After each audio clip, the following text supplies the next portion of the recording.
Good evening, ladies and gentlemen. Welcome to Chaotic Entertainment. I'm your host, Dan, and I have some questions for you. Has the weight and burden of modern life begun to drag you closer to madness? Do you ever feel the yearning for a simpler time with less excess and more canned produce? Have you ever had the indescribable urge to disassemble an entire fence and drink toilet water from an old Clorox jug? What if I told you this game has all of that and more? Project Zomboid is a zombie survival game made by the Indie Stone, where you can play as an unemployed crackhead who steals people's shoes and then stomps other people to death with them. Zomboid takes place in an ancient barbaric society where every day is a bloody fight for survival, Kentucky in the 1990s. Knox County is ground zero for the upcoming zombie apocalypse, and as luck would have it, you're right in the middle of it. Everything was fine, then one day you woke up and your neighbor Greg was pounding at your window asking for help moving his sofa. But instead of helping you lift his heavy folding chair, all he does is steal your internal organs. And unlike last time, he doesn't plan on giving them back. Story: you're in Kentucky, everything's gone to hell, and that's it. You don't know where the dead came from, where all the survivors are, or why eating an entire bottle of ketchup gives you depression instead of curing it. The only bits of lore and backstory you have come from various radio broadcasts or from watching TV, and let's be honest, no one has time for that. The world is ending. Why the hell would I watch the news when I could binge pause for 18 hours a day with the lights off? There's no ending or win condition. Your story ends when your character dies. Your existence revolves around living long enough to see the sun rise as many times as humanly possible. The only real good ending is dying of dysentery from eating too many caterpillars and mystery berries rather than joining the ranks of the dead. That's the theme of this game. Your life will be divided into 3 major segments: sneaking around and hiding in your room from the endless hordes of the dead, gorging yourself on melted ice cream and groundworm sundaes, then accidentally chugging bleach because reading is for fucking nerds. Don't worry, it happens to all of us. So if that's all there is for a story, then what about the gameplay? Look, I'm not gonna mince my words here. Project Zomboid is fun as all hell. The game is an amazing blend of resource management, exploration, survival horror, and pants removal. The main thing you'll be worrying about in Zomboid is surviving, which is a lot harder than it sounds because this game is brutal. Your character is weak, fragile, and mentally unsound, just like the person playing them. And when I say fragile, I mean I once killed myself by walking through some trees without pants on. When you start the game, you'll make a survivor, choosing both their appearance and skills. Your character's backgrounds range from super important to borderline useless. Carpenters get a head start on building things, lumberjacks get a head start on getting swole, and park rangers get a head start on finding berries that give you diarrhea and depression. Each of these occupations costs a set number of points that you can also spend on traits, such as reckless driving, reverse narcolepsy, and unlimited access to prescription mood stabilizers. All of the positive traits have a use and cost more points based on how strong they are. If you need more points, you can play as an antisocial NEET with immense untapped potential. If you need even more, you can take negative traits to give yourself extra points. After all, how bad could it be to roleplay Helen Keller if she were an agoraphobic chain smoker? Some of my favorite traits are Lucky, Cat's Eyes, and Wakeful, which let me steal from the bathroom garbage cans at 2 in the morning. Going goblin mode isn't a hobby, it's a fucking lifestyle. If being a parasite that leeches off the waste of the general populace is good enough for Linus, then by God it's good enough for me. Besides, my dad has to be at one of these gas stations with the smokes and scratch tickets. It's only been 18 years. You can't hide forever, Dad. I will make you come to my Little League game, goddammit. You need to put a lot of thought into making your character, because every choice you make is going to impact just how hard life will be for your little waste of DNA. See, every character in Project Zomboid is a diabetic sweat rag who's chronically dehydrated. You need to eat, sleep, and drink on a regular basis. But your needs also extend beyond the physical. In addition to starving and getting infected wounds, you also need to worry about panic, boredom, anxiety, and depression. Or, alternatively, don't. Let me tell you a story.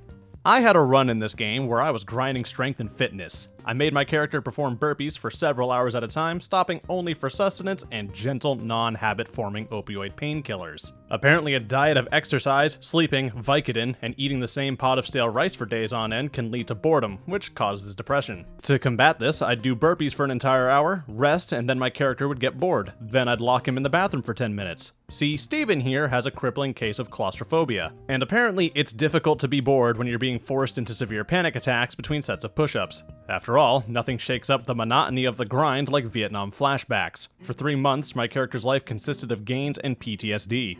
until like a turtle, he emerged from his shell, reborn as a great warrior. Then he fell, broke his ankle, and experienced an immediate confiscation of his digestive system. 20 hours of my life well spent, and I'd do it again. Speaking of involuntary organ sharing, let's talk about the zombies. Zombies are slow. Zombies are dumb. Your default walking speed goes faster than they do. With stats like these, it's hard to imagine that they're dangerous. Besides, there aren't even bosses in this game. The only unique threat is the helicopter event. What's the helicopter event, you ask? Don't worry. It's not important.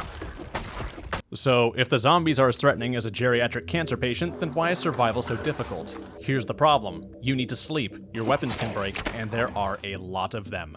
Like, a whole lot. Look at that crowd. There's like at least 12 of the vegan-friendly little bastards down there. Your character will become exhausted if they use a melee weapon for too long, making hordes into a serious threat. Guns can help prevent fatigue, but apparently being a shambling corpse doesn't mean you're deaf. Not to mention, your character hasn't evolved eyeballs on the back of his skull yet and can't seem to see behind him. You won't know one is sneaking up on you until they're about to tenderly caress your soft, supple body and then tenderly tear out your esophagus. Also, death is permanent in this game, which makes survival all the more challenging. Every zombie represents a chance to lose all your progress because every bite is lethal. That's right, you're not immune to the zombie virus. Remember how I said some of the backgrounds are borderline useless? As it turns out, being a medical professional in the zombie apocalypse is somehow less valuable than vibing and grilling. Any idiot knows how to carefully yank shards of glass out of their crotch and wrap a dirty sock around the wound. Being a surgeon won't help you with fighting the undead because if you get bit, you're essentially just living on borrowed time. Once you die and become a zombie, it's game over. You can make a new character and go get all your stuff, but the loot in the world doesn't respawn. Any house or building you've picked over will still be barren of loot. You also don't get to take your experience with you when you switch to a new character, meaning you'll be starting at square one in a world where the zombie population has had time to dramatically increase, and there's less of the precious dog food that you'd need to survive. Most people, myself included, will typically just start a new world and begin a fresh run in that case. Speaking of resources, the electricity has been connected to the Texas power grid, meaning it'll be shutting down in a few days after you start your run. The water will also be shut off, meaning your only source of precious H2O will be rain collectors or purifying river water. Alternatively, you can just keep breaking into house after house and filling all of your stolen teacups with toilet water. It's perfectly safe, drinkable, and all the cool kids are doing it. By ingesting E. coli, you're just proving to all the other diseases that you're not afraid of them. In addition to the power and water abandoning you to your fate, you can also say farewell to any fresh foods you may find after a few weeks. Perishables, as it turns out, have the weirdest tendency to perish if you don't eat or preserve them. And if you run out of them, you might have to start resorting to unconventional sources of nutrients. I would be guzzling buckets of their cum. Jack off in my mouth. I've been doing this for 18 years, 3 hours a day. You can actually live long enough in this game to see the seasons come and go, meaning if you're lucky, you might get to watch the snowfall while your character starves to death in the gas station you fortified. If you want to have a steady supply of food, you'll have to start investing time in any of the skills that make food gathering easier. Speaking of skills, there are an ass ton of them that all do something different. Each skill levels as you use them and are broken up into the following categories: passive, agility, combat, crafting, firearm, and survivalist. Your passive stats are strength, which dictates how much you can carry and how hard you hit in melee, and fitness, which determines how long you can stab people with a butter knife before collapsing from exhaustion. These are arguably two of the most important skills for a combat-focused character, and are also the two that take the longest to level. Your agility skills are all about how stealthy you can be or how quickly you can move in any given circumstance. Combat skills are your proficiency with melee weapons. Crafting is exactly what it sounds like. Firearm is unique in that it covers not only your accuracy with guns, but also how long it takes to manually load each weapon or magazine. And Survivalist is all about getting food from the wilderness. Interestingly enough, the passive skills are the ones that take longest to level, but firearm training, specifically aiming, very well may be the hardest. Zombies have relatively decent hearing, which means firing off your 12 gauge into the nearest crowd is an absolutely amazing idea. I highly recommend it. Bonus points if you do it right next to your base. Grinding and improving these skills can be a major time sink, with some skills taking literal hours to reach their next level. To help with this, there are a variety of skill books scattered around the map that drastically increase how fast you gain experience in those specific skills. There's also some TV shows you can watch in the first week of the game that will give you experience points for a select few skills. There are also several different magazines that teach you how to work on cars, rig a house with a generator, or how to grind up various plants you found in the woods and snort them to improve your health.